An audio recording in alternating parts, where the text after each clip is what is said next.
Hello student, आज हमारा class 2 है।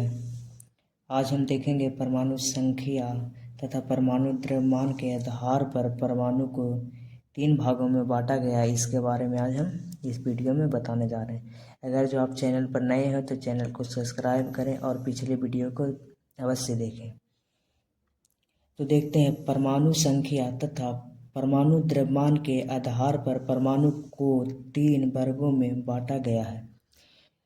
परमाणु संख्या तथा परमाणु द्रव्यमान के आधार पर परमाणु को 3 वर्गों में बांटा गया है।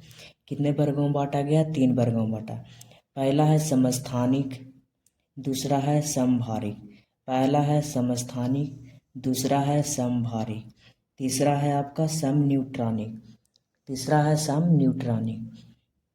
इसको कैसे याद रख सकते हैं, इसके तरीका बताते हैं। समस्थानिक, स्थानिक मतलब जिसका स्थान समान हो। तो यहाँ पे आपका स्थान का संबंध है परमाणु संख्या से, मतलब इसमें क्या समान होना चाहिए? परमाणु संख्या। और इसमें देखिए सम मतलब समान। भारिक, भार किसको बोलते हैं? द्रव्यमान को। मतलब इसमें क्या समान होगा? द्रव्यमान। वैसे ही यहाँ पे न्यूट्रॉन है, तो यहाँ पे समान क्या हो जाएगा? न्यूट्रॉन की संख्या आपकी समान हो जाएगी। जैसे हम अपना अगला परिभाषा देखते हैं, तो देखिए, समस्थानिक एक तत्व के वे परमाणु जिनकी परमाणु संख्या समान हो तथा परमाणु द्रव्यमान भिन्न भिन्न होते हैं, तो वे तत्व एक दूसरे के समस्थानिक कहलाते हैं। इसे आइसोटोप भी कहा जाता है। हमने आपको बोले ना, वैसा तत्व या परमाणु जिसकी परमाणु संख्या समान हो तथा परमाणु द्रव्यमान भिन्न भिन्न होते हैं, तो वे तत्व एक दूसरे के समस्थानिक कहलाते हैं। इसे आइसोटोप भी कहा जाता है। जैसे उदाहरण देखिए, यहाँ हाइड्रोजन है, ये आपका ड्यूटोरियम है, ये आपका ट्रिटियम है।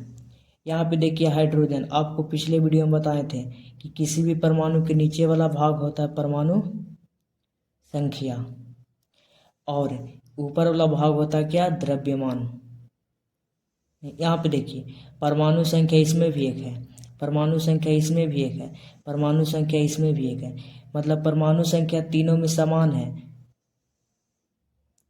और परमाणु द्रव्यमान इसमें 1 है, इसमें 2 है। मतलब परमाणु द्रव्य असमान है। तो ये तीनों एक दूसरे के क्या है? समस्थानिक। ठीक, इतना आपको समझ में आ रहा होगा। और यहाँ पे देखिए, इसमें कार्बन है, कार्बन की परमाणु संख्या कितना है? 6 है। इसमें भी परमाणु संख्या कितना है? 6 है। लेकिन परमाणु द्रव्यमान देखिए अलग अलग है। मतलब वैसा तत्व या परमाणु जिसकी परमाणु संख्या समान हो तथा परमाणु द्रव्यमान अलग अलग हो, तो उसे समस्थानिक कहते हैं।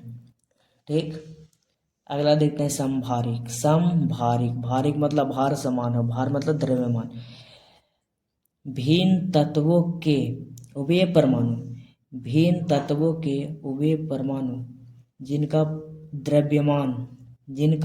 द्रव्यमान समान होता है तथा परमाणु संख्या भिन्न भिन्न होते हैं, तो उसे समभारिक कहा जाता है। मतलब इसको आप बोल सकते हैं, विभिन्न तत्वों के वे परमाणु जिनकी परमाणु द्रव्यमान समान हो तथा परमाणु संख्या क्या हो जाए? अलग अलग हो या भिन्न भिन्न हो, तो उसे समभारिक कहा जाता है। जैसे देखिए, यहाँ पे कार्बन है, यहाँ पे नाइट्रोजन है। कार्बन में परमाणु संख्या कितना है? 7। 6 है, और नाइट्रोजन में परमाणु संख्या कितना है? 7। तो उसी प्रकार कार्बन का परमाणु द्रव्यमान कितना है? 14। और नाइट्रोजन का परमाणु द्रव्यमान कितना है? 14। मतलब इसका परमाणु संख्या अलग अलग है लेकिन परमाणु द्रव्यमान सेम है। मतलब वैसा तत्व जिसकी परमाणु द्रव्यमान समान हो तथा परमाणु संख्या भिन्न भिन्न हो, तो उसे समभारिक कहा जाता है। इतना तक आपको क्लियर होगा। अब देखिए समन्यूट्रॉनिक। सम मतलब समान, और न्यूट्रॉनिक मतलब न्यूट्रॉन की संख्या समान। मतलब विभिन्न तत्वों के वे परमाणु जिसके न्यूट्रॉन की संख्या समान होती हो। क्या है? न्यूट्रॉन की संख्या समान होती है, तो वे तत्व एक दूसरे के समन्यूट्रॉनिक कहलाते हैं। जैसे में देखिए, यहाँ पे परमाणु संख्या कितना है? 15, यहाँ पे 31। यहाँ पे परमाणु संख्या कितना है? 16, यहाँ पे 32। तो न्यूट्रॉन की संख्या का फॉर्मूला होता है, न्यूट्रॉन की संख्या बराबर होता है परमाणु द्रव्यमान और माइनस परमाणु संख्या। तो न्यूट्रॉन की संख्या निकालिएगा पी का, तो यहाँ पे निकाल जाएगा कितना 16। यहीं पे देखिए इसका निकालिएगा न्यूट्रॉन की संख्या परमाणु द्रव्यमान माइनस परमाणु संख्या, तो इसका भी 16।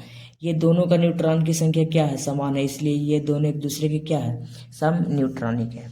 एक दूसरे के क्या है, सम न्यूट्रॉनिक है। आपको इतना दूर अच्छे से समझ में आ गया।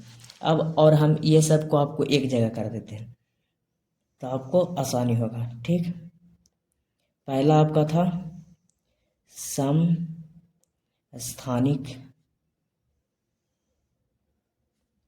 दूसरा आपका था सम भारिक, तीसरा आपका था सम न्यूट्रॉनिक। ठीक, सबको हम एक जगह कर देते हैं, याद करने में आपको आसानी होगा। इसमें आपको समान वाला देख लेते हैं, ये समान हो जाएगा और ये असमान हो जाएगा, जो मतलब भिन्न भिन्न है, अलग अलग, असमान। यहाँ पे क्या लिख देते हैं, असमान। ठीक, ये देखिए सम स्थानिक, सम स्थान मतलब इसमें समान क्या था, परमाणु संख्या, परमाणु संख्या। और भिन्न भिन्न कौन था, परमाणु भार या परमाणु द्रव्यमान। इसी प्रकार समभारिक, इसमें समान क्या था, परमाणु द्रव्यमान, परमाणु द्रव्यमान, उसी को भार बोलते हैं, भार या द्रव्यमान। इसमें भिन्न भिन्न कौन था, परमाणु संख्या, परमाणु संख्या। उसी प्रकार सम न्यूट्रॉनिक में समान क्या था, न्यूट्रॉन की संख्या, न्यूट्रॉन की संख्या। और उसी पर इसमें समान क्या हो जाएगा, परमाणु संख्या या परमाणु द्रव्यमान। अगर आपको ये टेबल भी याद रहेगा तो आप टोटल की परिभाषा दे सकते हैं। जैसे देखिए समस्थानिक पूछेगा तो क्या बोलेंगे, और भाई सपरमाणु जिसकी परमाणु संख्या समान हो परंतु परमाणु द्रव्यमान भिन्न भिन्न हो, मतलब असमान हो, तो उसे समस्थानिक कहते हैं। इसी प्रकार समभारिक को देखेंगे, और वैसा परमाणु जिसका परमाणु द्रव्यमान समान हो परंतु परमाणु संख्या अलग अलग हो, तो उसे क्या बोलेंगे, समभारिक। उसी प्रकार सम न्यूट्रॉनिक, और वैसा परमाणु जिसकी न्यूट्रॉन की संख्या समान हो परंतु परमाणु संख्या तथा परमाणु द्रव्यमान असमान हो, मतलब भिन्न भिन्न हो। तो इस प्रकार आपको टोटल परिभाषा निकालने के लिए आ जाएगा। अगर वीडियो अच्छी लगे तो चैनल को सब्सक्राइब करिए। Thank you.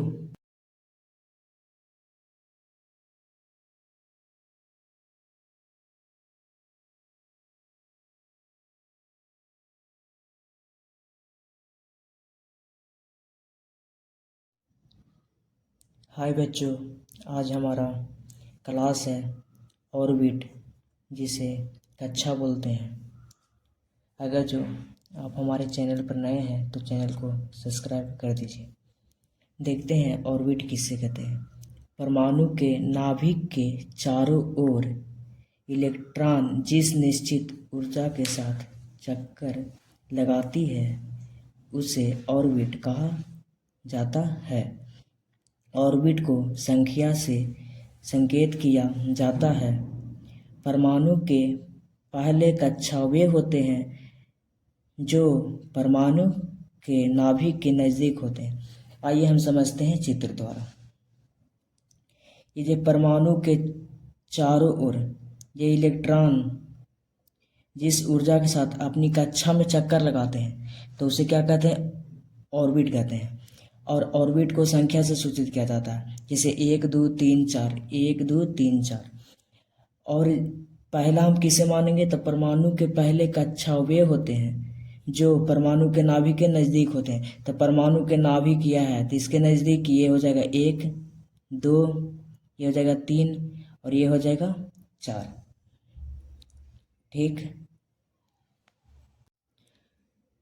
परमाणु में ऑर्बिट की अधिकतम संख्या होती है 2n², जहाँ n हमारा क्या है, n हमारा है ऑर्बिट की संख्या, n हमारा है ऑर्बिट की संख्या।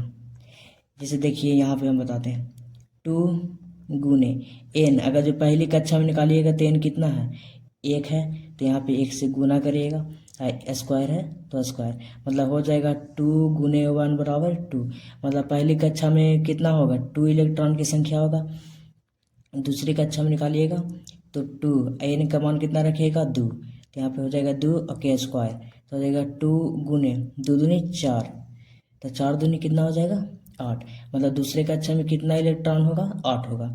तीसरा कक्षा में देखिएगा तो 2 गुने, तीसरा में तो 3 पर पावर क्या करिएगा स्क्वायर, तो 3 3 9 9 दूनी 18, मतलब 2 और 9, तो 9 दूनी 18, मतलब तीसरा कक्षा में इलेक्ट्रॉन की संख्या 18। उसी प्रकार चौथा कक्षा में देखिएगा तो 2 गुने 4 पर पावर स्क्वायर, तो 2 गुने 4 4 चौ 16, तो हो जाएगा कितना 32, चौथा कक्षा में कितना हो जाएगा 32 हो जाएगा। ठीक, अब हम देखते हैं ऑर्बिटल, जिसे बोलते हैं उपकक्षा। परमाणु के नाभिक के चारों ओर का वह स्थान जहाँ इलेक्ट्रॉन के पाए जाने की संभावना अधिक होती है, मतलब परमाणु के नाभिक के चारों ओर का वह स्थान जहाँ इलेक्ट्रॉन की पाए जाने की संभावना अधिक होती है, तो उसे क्या कहते हैं ऑर्बिटल कहते हैं।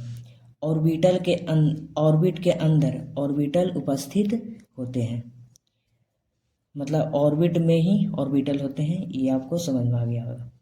उसके बाद ऑर्बिटल को एसपीडीएफ से संकेत किया जाता है, ऑर्बिटल को एसपीडीएफ से संकेत किया जाता है, और ऑर्बिट को किया जाता था संख्या से 1 2 3 4 का। ये नोट आपके लिए इम्पोर्टेंट है, किसी भी ऑर्बिटल में अधिकतम इलेक्ट्रॉन की संख्या 4n-2 होती है, जहाँ n ऑर्बिट की संख्या है, जहाँ n क्या है ऑर्बिट की संख्या है। अब हम ऑर्बिट और ऑर्बिटल में अधिकतम इलेक्ट्रॉनों की संख्या निकालते हैं।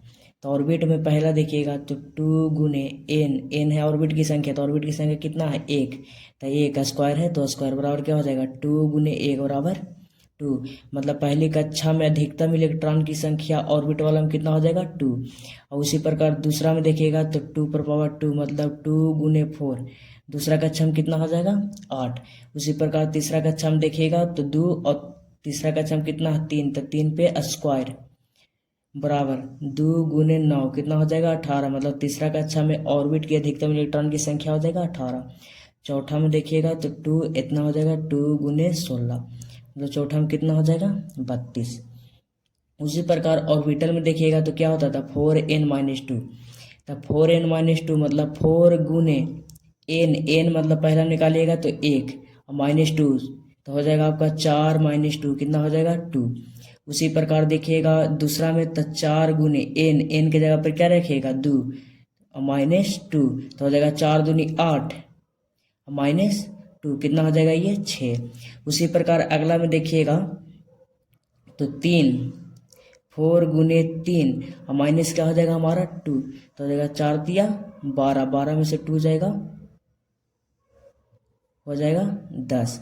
उसी प्रकार देखिएगा अगला में तो 4 और गुने 4 और माइनस क्या हो जाएगा 2, तो हो जाएगा 4 4 16 और -2 हो जाएगा आपका 14। अब यहाँ पे एक बात देखिए, यहाँ का अंतर 4 है, इसमें भी अंतर 4 है, इसमें भी अंतर 4 है, मतलब दो ऑर्बिटल के बीच इलेक्ट्रॉन की संख्या का मान क्या होता है बराबर होता है। ये बात याद रखिएगा। अगर जो वीडियो अच्छी लगे तो चैनल को सब्सक्राइब करिए और वीडियो को ज़्यादा से ज़्यादा शेयर करिए।